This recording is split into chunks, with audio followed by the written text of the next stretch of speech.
Zoo-wee mama! What's up, everybody? The new season of Marvel Snap is just a couple days away. So starting on May 7th, we have a new season along with the season pass card Blink. So I'm going to go over Blink's best synergies, a couple deck ideas, and just give my thoughts on this card. When I originally did my season preview for the May season, I thought she was kind of okay. But as I think about her more, and as she got this one power buff, I think she's pretty dang good, and we're going to jump into that, but let's go ahead and start with the basics.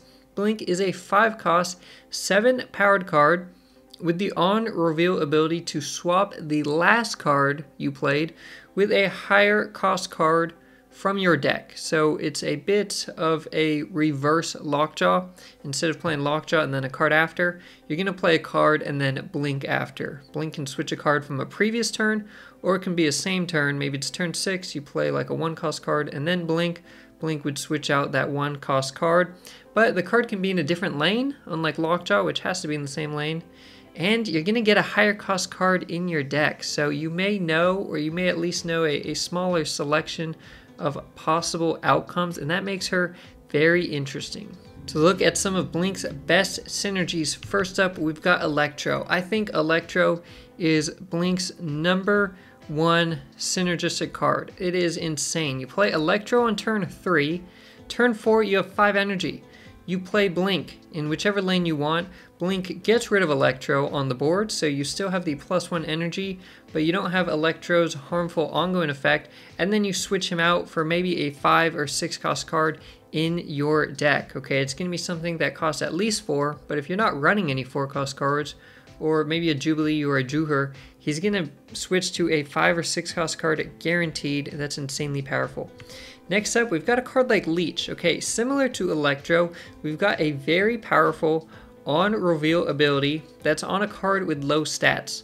Blink doesn't care about the stats of the cards she's switching out, okay, because they're going into your deck, but you still get their very nice on-reveal ability. So something like Leech can just be really powerful. You know, even something like White Tiger, something with bad stats but just has a great on-reveal, Blink is perfect for.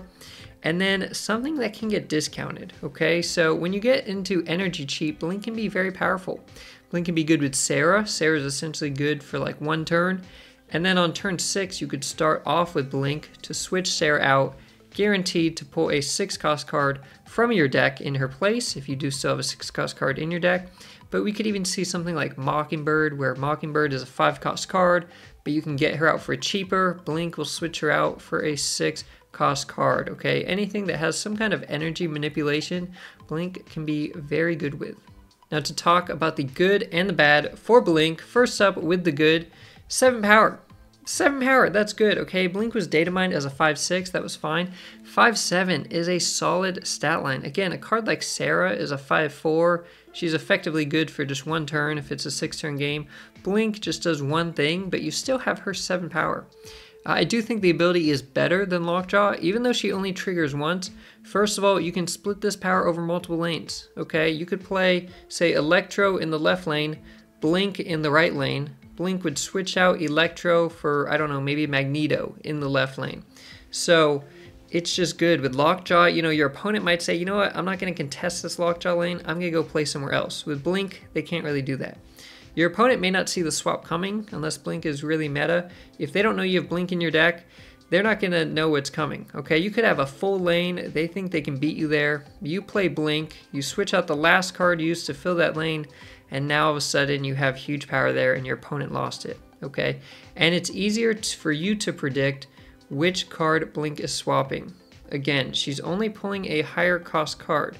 So if you only have 1 6 cost card in your deck and you're swapping a 5 cost card, you know exactly what card is going to come out. Lockjaw is a bit more RNG heavy. You might put in, you know, an expensive card and get a cheap card out, just have bad RNG. With Blink, there's less RNG in that sense. There's so many good targets for her. Again, just think any on-reveal card that you're happy to play, get its on-reveal effect, and then shuffle back into your deck. Great target for Blink. Similar targets as Lockjaw. And you can still play her on turn 6. Again, you can play a 1 cost card and then Blink. It's possible the 1 cost card does pop out a 6 cost, okay? It just has to be something higher. It's not necessarily just 1 cost higher. If you swap out a 5 cost card, it's guaranteed to give you a 6 cost, but you could swap out a 0 or 1 cost card and still get like a Doctor Doom or Red Hulk or, you know, some big 6 cost card. To talk about the bad for Blink, it does involve RNG, okay? There are going to be times where you still have multiple options in your deck. Even if you're swapping out a 4 or 5 cost card, maybe you have multiple 6 cost cards in your deck and you only want one of them, okay? The other one isn't so great, so there is still going to be RNG. There is going to be 50-50 moments where you retreat because of it or you go for it but you get the wrong outcome. That will happen. She is worse if your draws are bad. So if you start a game and you drew all your expensive cards, right? You got bad draws, you've got like 2 or 3 6 cost cards in your hand. Well, now Blink can't swap out anything. She needs bigger cards to pull. If you play a 5 cost card on turn 5 and you want to play Blink on turn 6, but you have no 6 cost cards in your deck, Blink cannot swap out that 5 cost card. She can only swap it with a card that's more expensive. So if you got bad draws, that really hurts Blink. She's a bit risky with non-synergistic cards. Again, you have to be a bit specific in how you build her, similar to a Lockjaw deck.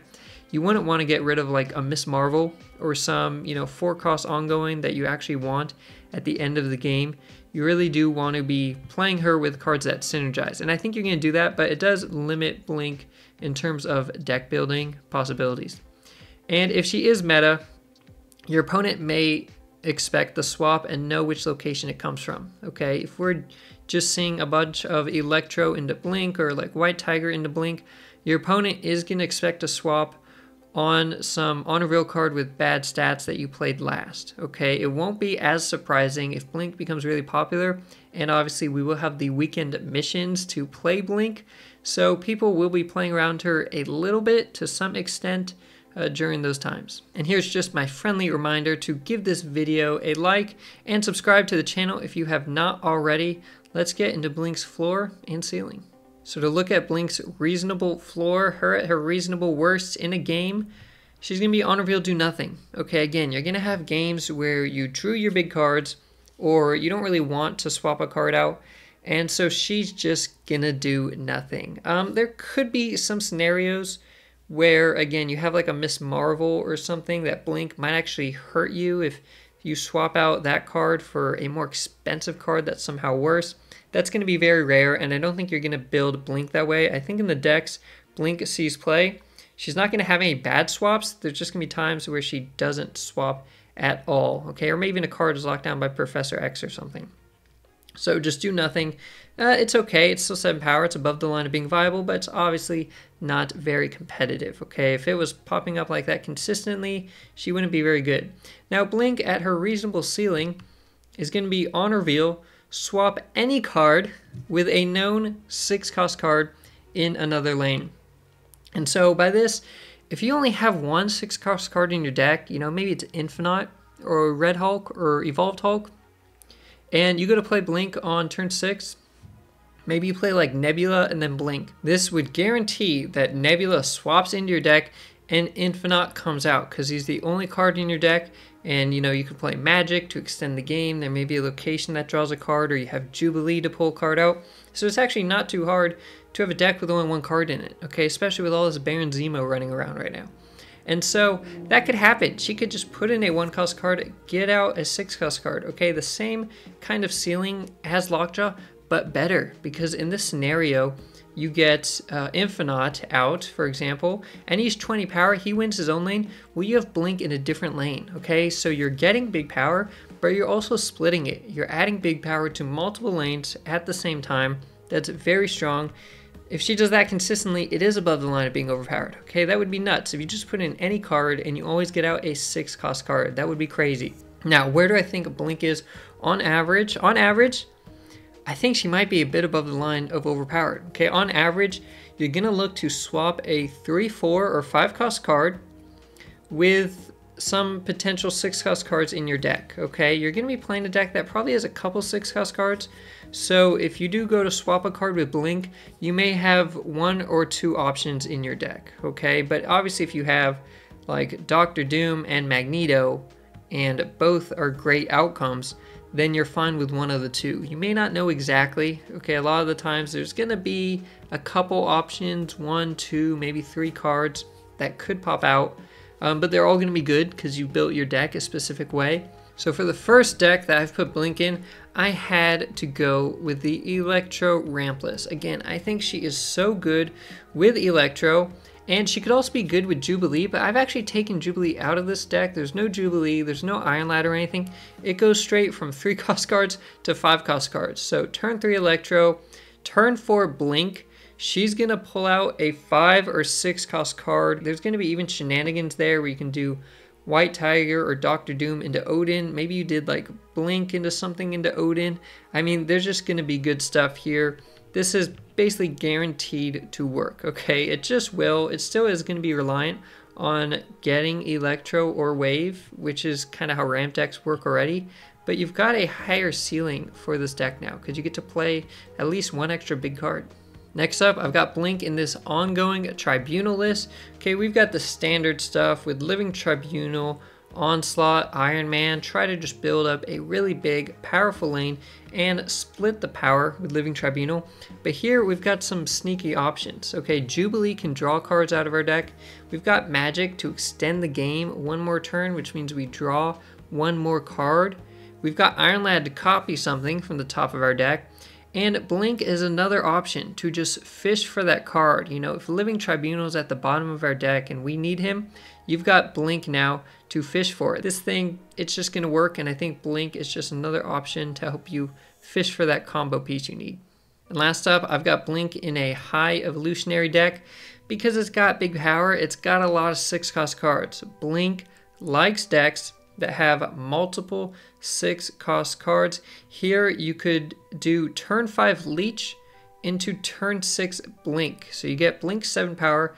Leech is gonna swap out for either She-Hulk, Hulk, or Infinite. Okay, it's gonna be at least one of those. So you essentially played a Leech that was like a 5'10", 5'12", or 5'20", alongside a 5'7" card in Blink. Her synergy with Leech is going to be really annoying. I think people are going to start getting hit with this a lot, and the community might start complaining about Leech once again. This little green dude is a zombie. He keeps coming back after nerf. So here is a look at the Season Pass level 50 reward variant for Blink. So if you do buy the Season Pass to unlock Blink, you will get this variant at the end of that track. And for my ratings on Blink, in terms of fun, yeah, I think she's amazing. I think she's tons of fun because there's some RNG involved, but there's also risk versus reward, okay? You can build a deck a certain way and, you know, do some things like draw some cards, extend the game to 7 turns to where you reduce the RNG so you know exactly what she's gonna pull, or maybe you narrow it down to like a 50-50, right? You can manipulate the RNG, you can manipulate the pulls. You have to think about where you're playing cards, where you're gonna play the card you swap out. I think she's a ton of fun and a great idea for a Season Pass card here. In terms of being flexible, I think she's okay. I don't think you want to put her in every deck. Again, she doesn't really work well with mid-range ongoing cards. You do not want to get rid of those. You could just play her in Lockjaw stuff and plan to swap out like a bunch of 1-cost cards or something, you know, just hope to get something big like Lockjaw. I don't think she's really worth it that way. I really do think you want her in situations where you know you're getting like a 5 or 6 cost card, okay? So I do think you want to be swapping out some specific things. I think there's going to be a few cards that you always want in a deck alongside Blink. She does require a little bit of synergy, but not just pigeonholed to one specific archetype. In terms of being competitive, I'm gonna say it, I think she's amazing, okay? I really do. When I first previewed Blink, I gave her 2 stars out of 4 here for competitive. I thought she was just okay. But as I think about it more, again, especially with splitting the power over multiple lanes, that is so good, okay? That is so good.